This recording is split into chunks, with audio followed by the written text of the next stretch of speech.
A gente tem muita coisa para fazer ainda e uma figura que talvez seja chave nesse momento é de quem vai ocupar a vaga no Ministério da Justiça e Segurança Pública.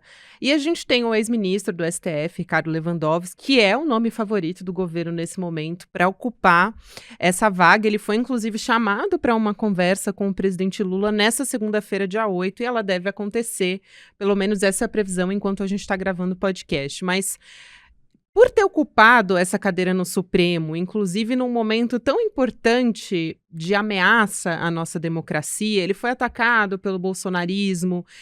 A gente completa hoje, mais uma vez, eu estou reforçando, 1 ano dos atos do 8 de janeiro, que depredaram a Praça dos Três Poderes e também o próprio Supremo Tribunal Federal. Professor, qual é o perfil que você esperaria do ministro Lewandowski, se ele vier aceitar, como ministro da Justiça nesse contexto que a gente está falando?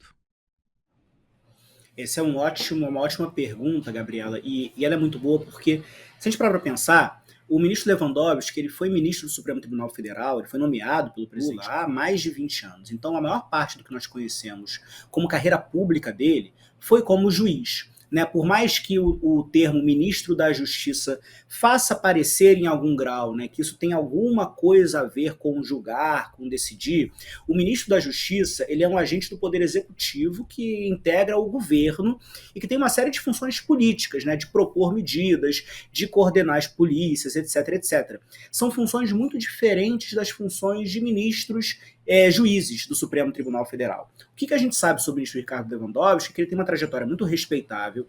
Ele foi um dos ministros garantistas, né, que se colocou na ala dos ministros garantistas ao longo dos anos.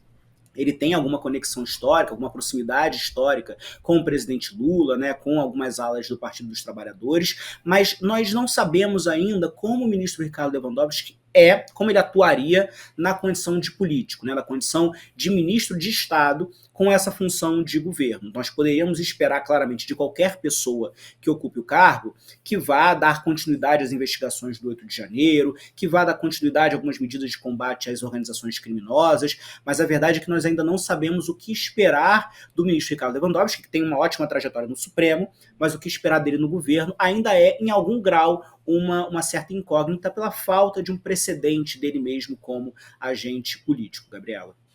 Agente político, quando o senhor fala isso, professor, eu penso justamente em como que seria a articulação dele com os três poderes também, porque no último ano, em 2023, a gente teve uma série de questões ali, troca de farpas, principalmente entre o Supremo Tribunal Federal e o Congresso Nacional, o Congresso acusando o Supremo de querer legislar e o Supremo ressaltando que o Congresso deixou de definir uma série de questões importantes nos termos da lei.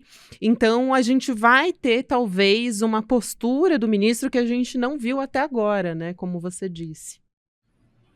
Exatamente. E se a gente parar para pensar, né, o que nós poderíamos esperar de uma atuação do ministro Lewandowski como ministro de Estado? Certamente uma proximidade entre o governo e o Supremo Tribunal Federal. O ministro Ricardo Lewandowski acabou de sair do Supremo Tribunal Federal, ele tem, obviamente, laços com os ministros do Supremo, laços de companheirismo, de coleguismo, até de amizade com alguns dos ministros, e isso certamente aproxima o ministro Lewandowski do Supremo e, portanto, aproximaria o governo do Supremo. De outro lado, o ministro Lewandowski ele não foi um daqueles ministros que sempre foram vistos, digamos, como ativistas. São poucos os casos de decisões do ministro Ricardo Lewandowski que tenham sido vistas como decisões que interferiram muito na esfera dos outros poderes. Ele não é, como outros ministros são, aqueles que são vistos como grandes ativistas, grandes ministros políticos. Isso facilita a interlocução com o Congresso Nacional.